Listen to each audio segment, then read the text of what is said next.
I woke up. Sheets were stained with sweat. Breath was no longer bated, and unconscious solace began to surcease. Depression kills, not in a directly physical way, not in a way perceivable by anyone except the sufferer. It made me feel psychotic. It went past the brain tissue, into the atoms of their molecules. I always imagined the electrons painstakingly orbiting a chunk of ice. There was never light in my imagination. I felt a subconscious sigh emit, and tossed off the sheets. I sat up, let drop head to hands, and contemplated once again my current situation. I contemplated the fact that I could no longer stay awake during the day. I contemplated the nothing I felt all the time about nothing. I've been contemplating suicide. Yet I'm too pathetically apathetic. I got up and silently made my way to the kitchen. My night vision and preference for darkness have both increased proportionally. Light couldn't help me navigate the cramped quarters of my apartment any better than the dark. Came to the counter, loosened the lid, popped the pill. Instant release. Or was it a placebo? Irrelevant. I sat down on the couch in the living room. It was 9:04 p.m. Same time I woke up yesterday. I left the lights off. I always felt the darkness bore itself into my head like an interloper, like a conqueror. It felt unnatural. I can't remember when it swallowed the last fuck I had to give. And so this is how I've lived my days. I know it wasn't always this way, but the apathy dulls my memory. One day, it just seemed like my ribcage wasn't protecting anything worthwhile, like there weren't any organs inside me. I go out at night for groceries, for my alcohol, and for the hope that I might feel something, anything. I find myself more and more entranced by nothing, though. I administer databases remotely for a databank located downtown. I live in White City. I see a psychiatrist once a month to keep my prescription of Prozac abundant. He doesn't do shit. I pay him so I can pay for a drug that keeps the worst away. There's depression, but there's a place past that, a place I don't ever want to be again. It was like being conscious that you're going insane, that you're sane while you're insane. There's no way to describe it, except that it haunted me, terrorized me like I've never experienced. I'd kill myself before I got to that point again. I've been here for more than a couple years now. I disserve myself from the ones I used to love, because I no longer love. I cannot connect with anyone. Empathy evades me. I am alone, and I can't care less. I feel cold, no happiness, no fear, no anger, no frustration. Ice and apathy. The weeks go by. I find myself in the living room, slouched upon the couch. It was 8:05 in the morning, and I felt a spectral sort of fatigue. Contradictory, tired and not tired. The yield from an inversion of homeostasis. I sighed, preparing to let fall a deep, dreamless sleep. I depressed the power button on the remote, gaze transfixed on the TV screen reflecting the morning sun, watching my reflection being disemboweled by a jerky, gaunt figure half the innards thrown, looking like they might come out the TV from the other side, the other half wrapped around his neck so he could devour them while keeping his scarred arms free to empty me out. I stared at myself, and myself rolled its lifeless eyes towards me, until the creature slowly moved its mouth down near the bridge of my nose, cocked its head instantly, used its tongue to spear my eyes one by one down his throat. He began to turn his head towards the TV, but before I could behold this nightmare walker's face, the reflection changed. There was no reflection. I sat there. I wasn't able to move. Paralysis. Seconds passed. I screamed. As loud as I could, I used the lungs I knew were still in me. Flying upwards, sprinting to a corner of the room, knocking a bookcase down so I could flatten myself against a wall. Eyes from corner to corner of the apartment I used to know, heart beating loud enough to be used as sonar. I heard sweat hit the books, and finally I felt. I felt sickened. I felt disgust. I felt confusion. I can finally feel fear. I spent hours calming down. There was no sleep now. It seemed that the peaceful place my consciousness went to during sleep was now convoluted by a web of my internal organs. I turned every single light on in my house, washed 100 milligrams of antidepressant down with something both Russian and 120 proof, felt the fear and ethanol interact, and puked it up, turned the TV towards the wall. I must have muttered, "What the fuck?" 100 times.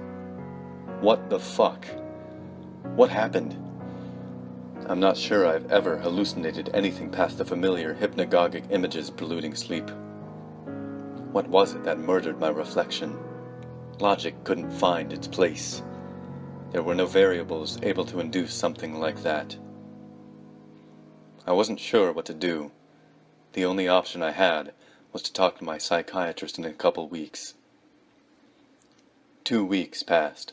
The TV stayed turned, the lights stayed on, even when I slept. I can't sleep like I used to.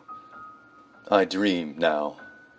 The DMT released when I dreamt was flooding every synapse in my brain. I saw different things. One dream he licked clean my ribcage, another I used a spoon to cut his fingers off, sticking them through his neck while he just stood there. In one we sat next to each other on a love seat and simply stared at ourselves in a mirror that covered an entire wall.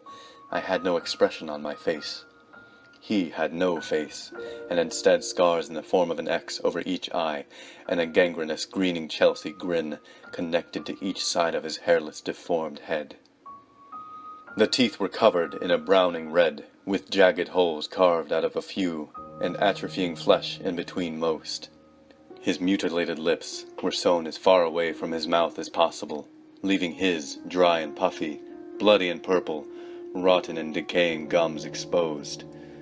His skin is mostly bleached a bright white, with massive keloids in some areas and burned flesh in others. He wears no shirt, revealing messy stitchwork covering his entire torso. He looked like the result of a drunk mortician and years of starvation. He was tall and thin, arms with reach, deep scars up the underside of the wrist, and perhaps just sinew instead of muscle. He was emaciated, no sign of ribs, feet covered in caked blood and legs with sharp pockmarks in various places.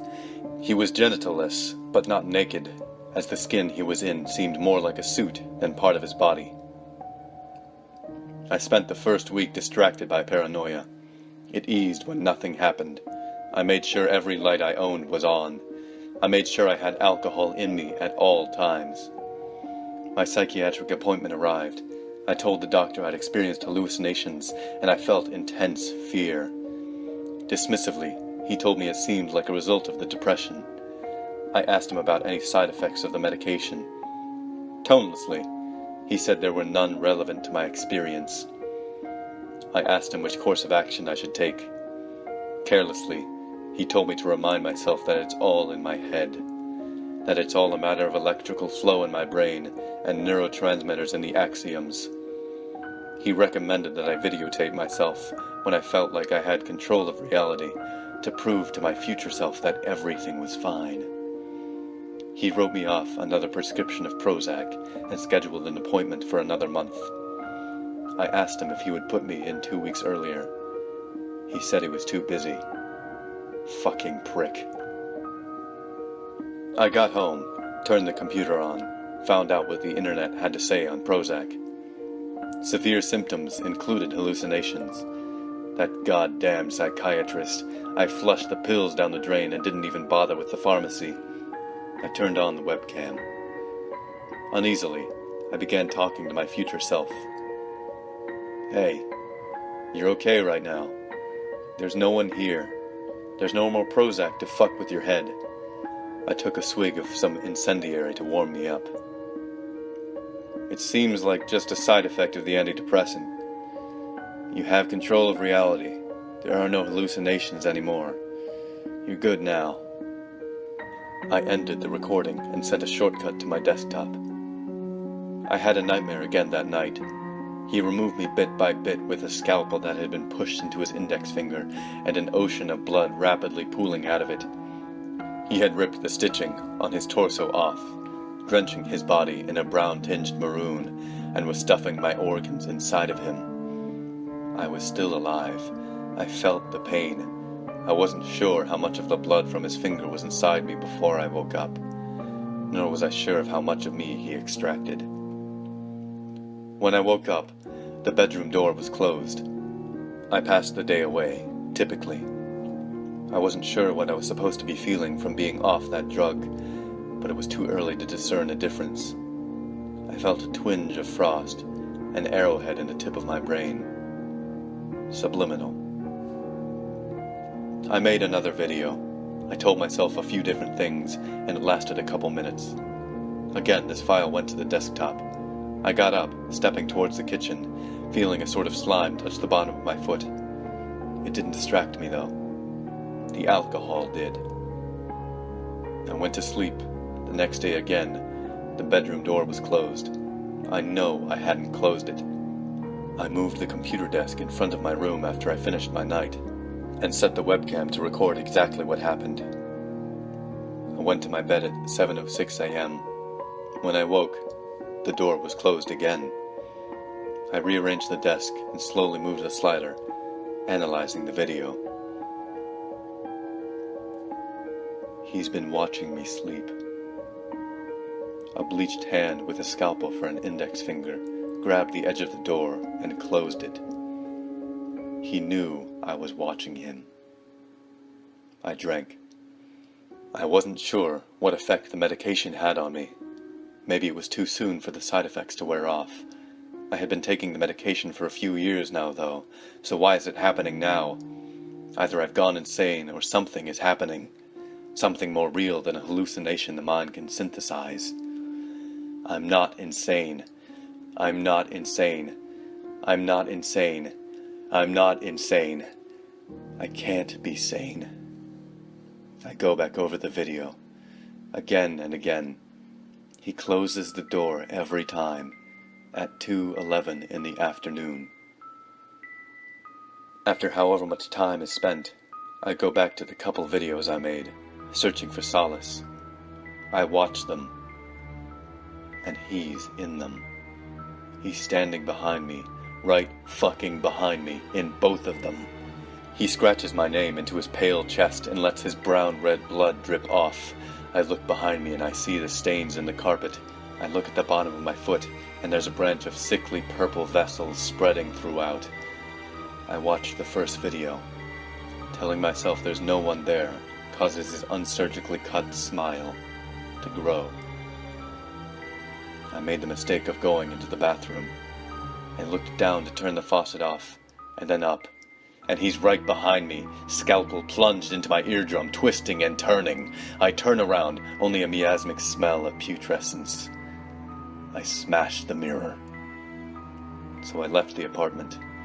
I go to the liquor store, and as I purchase my bottle, he's standing behind the cashier with his barbed tongue wrapped around the cashier's throat, drawing blood. It waterfalls down his shirt. When the cashier talks, he sounds like he's suffocating. He sounds anguished, yet he doesn't act like he notices it. I sure as hell do. I go to the grocery store. I pass by the butchery, and he's there, with a blade cutting up some sort of carcass, flies looking to get their fill. His face stares at me, the scarred X's igniting the photoreceptor cells inside my eyes. He doesn't notice the blade cutting through his fingers first, then hand, then wrist. I leave. I rent a hotel for the night. I open the door, and he's standing in the middle of the room, the middle of the blood-fucking drenched room that stinks like a slaughterhouse. I close the door. I'm back at my apartment now. I have no more peace. These few weeks I haven't been alone like I have been these past few years. There is nothing better than being alone. but he won't leave. He follows me. I sit in the corner of my living room, every light I have inundating my immediate surroundings. I've got 112 ounces left and a capsule of caffeine pills. I haven't seen him since the hotel. That was hours ago. Where is he? Is he waiting in the bedroom? Is he hiding in the reflection of the broken mirror? Is he standing outside my door? He's stolen my mind. He's invaded it. The way I used to bask in the darkness and let it envelop my imagination, I find that I now bask within his existence. He interlopes within my imagination. I can hear how loudly his scarred smile laughs. I can smell the stink of rot on his breath. I can feel him running his pale fingers over me. I can sense him in every way possible, but I can't see him. He leaves that up to my imagination. He's here, but I don't know where. He has stolen my sanity, and I don't know where to find it. It's 12:01 a.m. There is a stench in my apartment, like blood fermented for consumption, like flesh rotted to an extra rare.